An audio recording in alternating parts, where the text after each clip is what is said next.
Hello, welcome. My name is Rick Lewis, and I'm currently recording a series about the next 21 days of gig life. So this is day 2 in 21 days in the life of a professional speaker.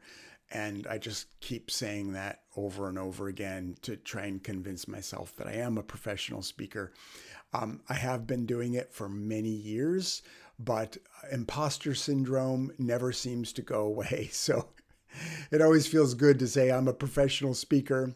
And I'm getting paid for it really well. So I guess it must be true, even though it doesn't always feel like one. So I've got 4 gigs coming up in an 8-day span between March 14th and March 22nd. The gigs are on March 14th, March 16th, March 20th, and March 22nd. And every single one of these gigs have a different client with a different audience, a different message that has to be delivered, and they're all in different places. So there's a lot to keep track of and to make sure I get right and have an order before that time approaches. So day 1 was just an introduction to this project. And here on day 2, what I'm thinking about today is an overview of each of these events. And I'm trying to just allow my brain to have a high level view of what's coming up. Who are the companies I'm speaking for? Generally, what are the themes they're wanting to address? And what kind of keynote is going to, and this is tricky in a circumstance like this, with 4 keynotes all in a row. My first question is, what kind of basis of a keynote can I use? Each one is going to be customized to the client, but what basis of keynote can I use that's generally the same or could be generally the same for all 4 of these groups? That's going to make it a lot easier for me to deliver a really bang-on presentation for each of these groups. Because if I've got a general theme I'm working with, and that has to be something that excites me, because when you get on stage with a group of people, your first obligation is not to keep the audience's attention, but to keep your own attention. Because if you're in front of a room and you don't have your own attention, if you're not lit up by what you're talking about, by the principles or the growth ideas that you're sharing with the group, it's not going to come across to the audience. So I need to be excited about what I'm talking about. So one of the first things I'm thinking about and asking at this point is, what's the theme of what I'm most interested at this point, and how can I use that theme as a launch point to customize to each one of these clients so they get what they need? Because my client is the C-suite of these companies who've hired me to do something for the audience. I need to satisfy them. I need to make them feel like, yes, that's exactly what we were looking for. At the same time, there is an audience, the employees of that company. They might be looking for something totally different. They don't necessarily want to be taught about teamwork, or they certainly don't want to be lectured about the fact that there's communication breakdowns in the company. What people in the audience want is to be seen. They want to be acknowledged. They want to be empowered. They want to walk away with something that's useful. And they want to feel like, hey, I'm already in a good spot and I'm doing a good job, and things could be better if I use some of what I learned today. So you've got the needs of the audience, you've got the needs of the client, but then you've got the needs of yourself. And if again, like I just said, if you're not speaking to something that excites you, then the whole presentation is unlikely to carry the kind of charge and magnetism that is going to reach over and motivate or inspire your audience.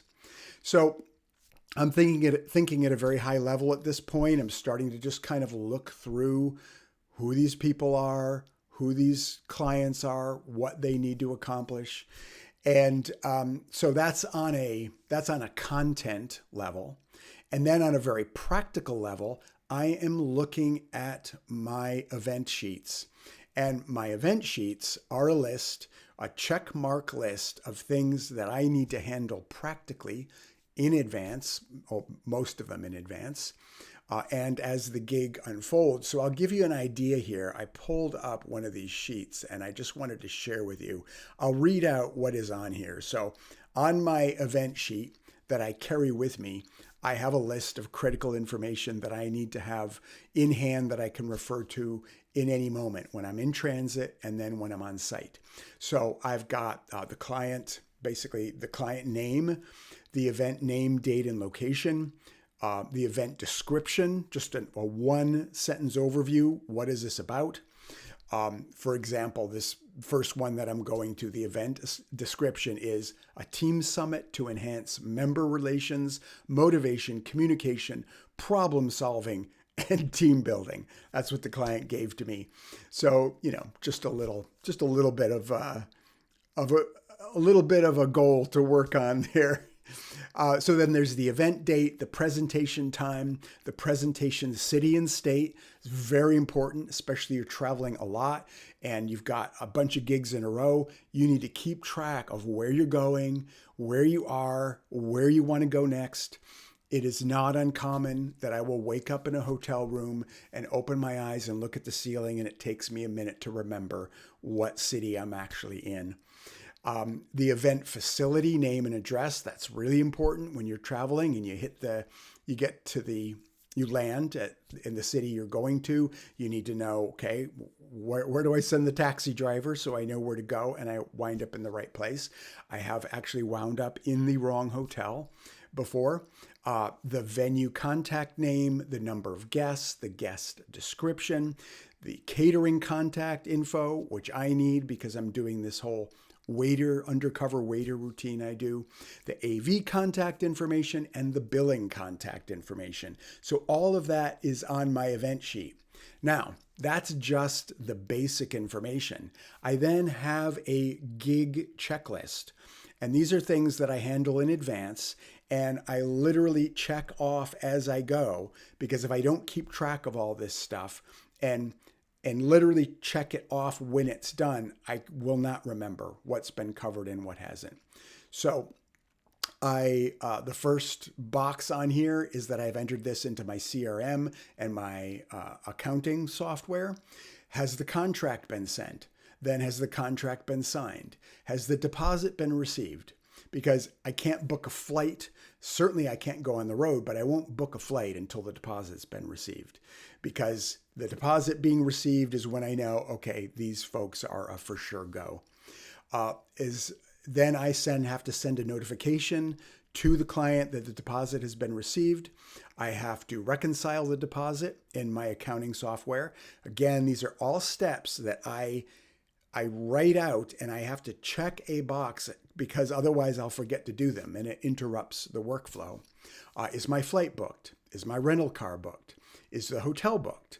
If I've sold books, my book that I've written to the client, have the books been shipped?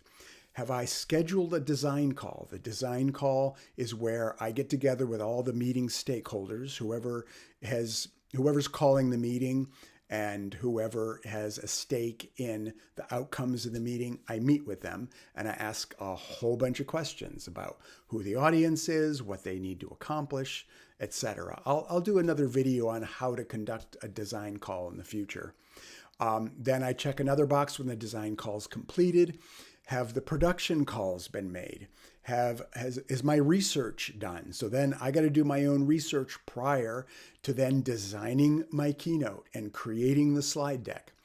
Then I have to make sure I send the slide deck to the right person if they're using their computer to present my PowerPoint. And then I've got another checkbox for, am I packed for departure? And then I notify my client when I arrive. So whenever I arrive on site, usually that's the day before, I get a cell phone number from the main contact and I will text them when I land.